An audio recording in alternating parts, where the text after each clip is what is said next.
Here's something almost no one wants to admit. The most damaging lies you have ever believed were not spoken over you by an enemy.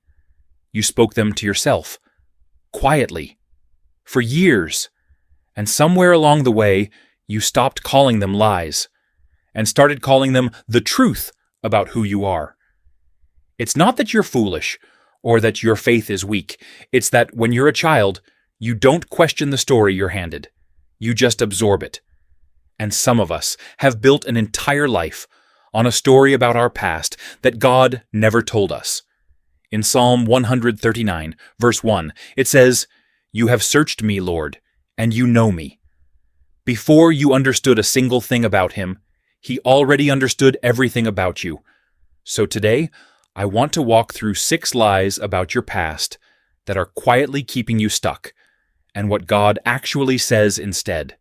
Stay to the end, because the 6th lie is the one almost no one realizes they believe, and it may be doing the most damage of all. Lie number 1. You have to become someone before God will notice you. The truth, in one sentence. You have been auditioning for a God who already gave you the part. Take a man named John Newton. Nearly 300 years ago, he was a slave trader. A hard, foul-mouthed sailor who made his living in the cruelty of the slave ships. Then, in March of 1748, a violent storm nearly tore his ship apart in the middle of the Atlantic, and, terrified, he cried out for the mercy of God. But here's the part people forget. Newton did not clean himself up overnight. He stayed in the slave trade for years after that night. His change was slow, and still, grace had already found him, at his lowest, long before he had a single thing to show for it. That same man would later write the hymn the world now knows as Amazing Grace. Look at what God said to the prophet Jeremiah. Chapter 1, verse 5. "Before I formed you in the womb I knew you. Before you were born, I set you apart." Before you were formed. Before you could earn anything or fix anything, he already knew you. This lie keeps you standing at arm's length your whole life. Always earning, never resting.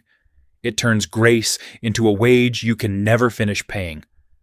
So, the next time you think, once I'm better, then I'll come to God, stop.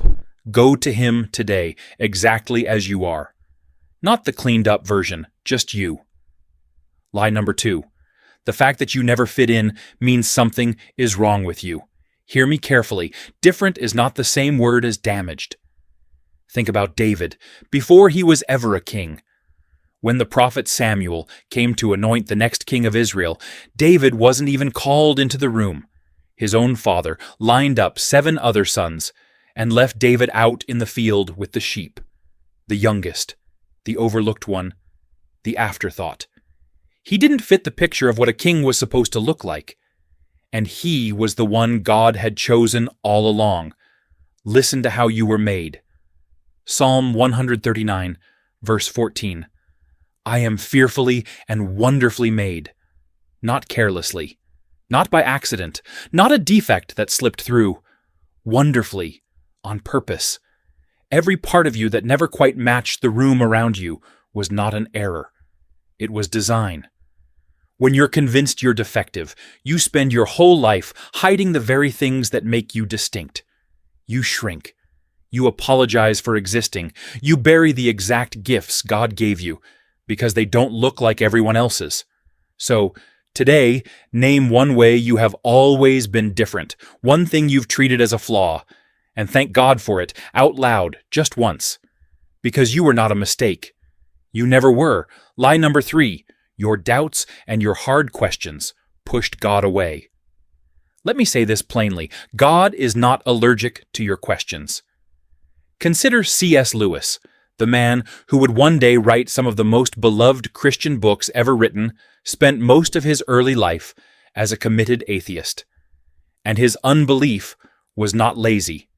His mother had died of cancer when he was 9, after he had prayed and prayed for her to be healed, and she wasn't. He had seen the horror of the trenches in the First World War. He looked at all the suffering in the world and decided God could not be good. or could not be there at all. But as Lewis followed his own hard questions honestly, all the way to the bottom, he found that God was not running from him. God was pursuing him right through his objections. He came to faith reluctantly, calling himself the most reluctant convert in all of England. His questions did not push God away. They were the very road God walked to reach him. And that is how Jesus treats a doubter. Thomas refused to believe unless he could touch the wounds himself. In John chapter 20, verse 27, Jesus does not scold him from across the room. He steps in close, holds out his hands, and says, "Stop doubting and believe." He met the doubt with his own scars. This lie takes an honest struggle and turns it into shame. And shame makes you hide. At the exact moment God is trying to. So bring God your real question today. The angry one. The one you've been too afraid to say out loud.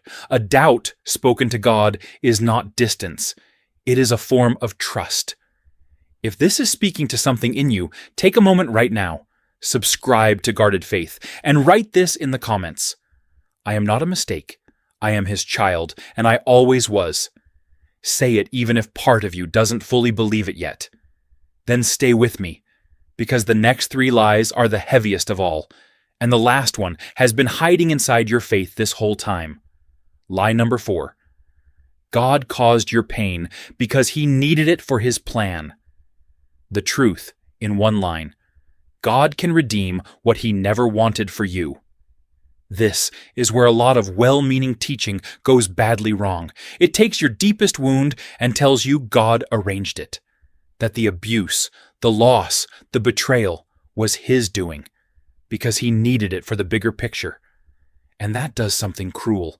It makes God the author of the very thing that broke you. So look at Joseph. His own brothers hated him, threw him into a pit, sold him into slavery, and lied that he was dead. He spent years in prison for a crime he never committed. And when he finally stands face to face with those brothers, here is what he says. Genesis chapter 50, verse 20. You intended to harm me, but God intended it for good. Notice who intended the harm. His brothers, not God. God did not need their cruelty. He redeemed it.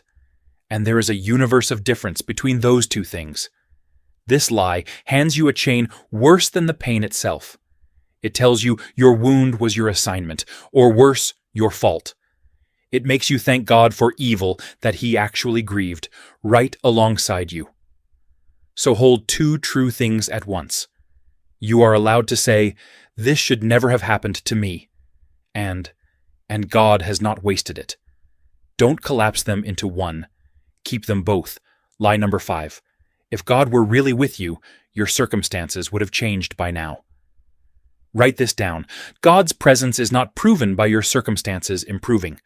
Let me tell you about Joni Eareckson Tada. In 1967, at just 17 years old, she dove into shallow water in the Chesapeake Bay and broke her neck.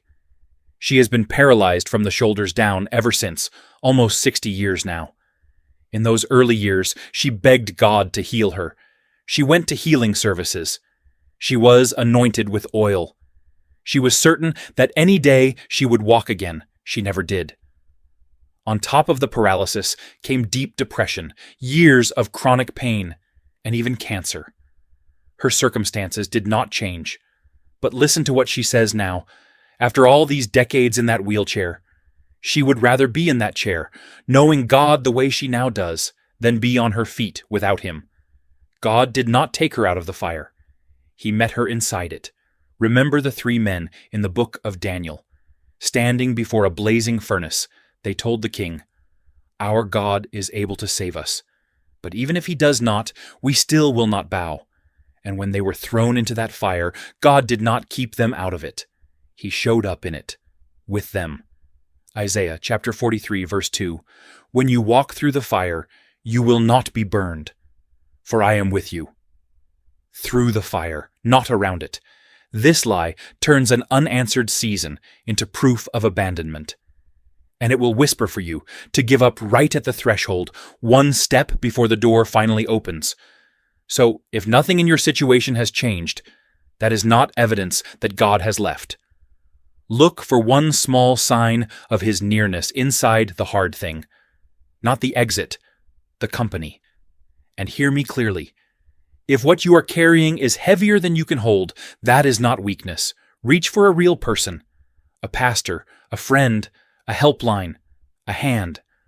God very often shows up wearing someone else's face. Lie number 6. And this is the one hiding inside your faith. You are a project God is fixing, and your story only matters if it turns into something useful. Here is the truth, and I want you to really hear it. You are not a means to an end. You are the end He had in mind. This is the most subtle lie of all, because you can believe it while looking completely faithful. You keep God. You go to church. But underneath, you are convinced He only tolerates you for your output, that your suffering only counts if it becomes a ministry, a testimony, a lesson for someone else. So you can't just be sad. You have to make your pain productive. You can't just be loved. You have to be useful. You have turned your father into a manager, and yourself into an employee terrified of being let go. But think of the son in the story Jesus told. The younger son who took his inheritance, wasted every last coin, and came crawling home rehearsing a speech. Make me one of your hired servants. He was ready to come back as an employee. But the father saw him a long way off and ran to him and threw his arms around him and called for a robe and a ring and a feast, not a hired servant, a son, welcomed home before he could produce a single useful thing. That is what the Spirit says over you. Romans chapter 8, verse 15. The Spirit you received does not make you slaves. Rather, you cry, Abba, Father. And Galatians chapter 4, verse 7. You are no longer a slave, but God's child.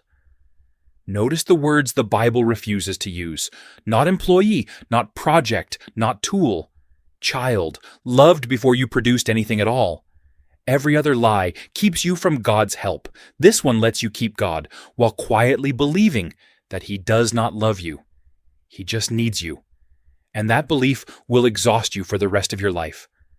So for one day, stop asking, what am I being prepared for?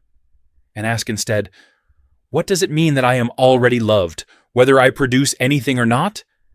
Be a child before you are a worker. You are not a sign pointing at something more important than you. You are the one He came for. So step back and see the single thread running through all 6. Every one of them makes God's love conditional on your performance, your certainty, your usefulness, your results. And that is the one thing His love has never, ever been. This was never about becoming good enough to be loved. It is about discovering that you were loved before you were good at anything at all. Let me leave you with one more true story. A man named Horatio Spafford lost his young son, then lost nearly everything he owned in the Great Chicago Fire. And in 1873, he put his wife and 4 daughters on a ship across the Atlantic. That ship sank in 12 minutes. All 4 daughters drowned. His wife survived and sent him a telegram with 2 words, saved alone. And as Spafford sailed across that same ocean to reach her, passing near the place where his daughters had died, he did not curse God. Somehow, in the deepest grief a person can carry, he wrote a hymn about peace, a hymn that said it was well with his soul. His sorrow did not drive him away from God. It drove him toward Him. That is the God we are talking about, not a distant figure with a clipboard grading your progress. Think of Jesus at the tomb of his friend Lazarus. He already knew resurrection was only minutes away. And what does the shortest verse in the whole Bible, John 11, verse 35, tell us He did? Jesus wept. He entered the grief before He fixed the problem. That is your God, weeping with you in the middle before a single thing gets solved. So don't walk away today, still believing the lies you told yourself in the dark. Walk away with what He actually says.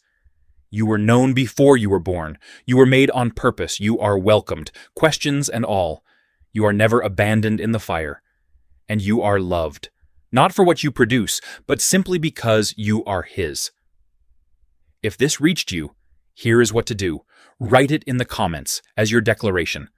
I am not a mistake. I am His child, and I always was. Then share it with someone who has been carrying the lie that they are a burden or a defect. You might be the reason they finally set it down. And subscribe to Guarded Faith so we can keep growing together in biblical truth every single week. God bless you, my brother. God bless you, my sister. Until next time,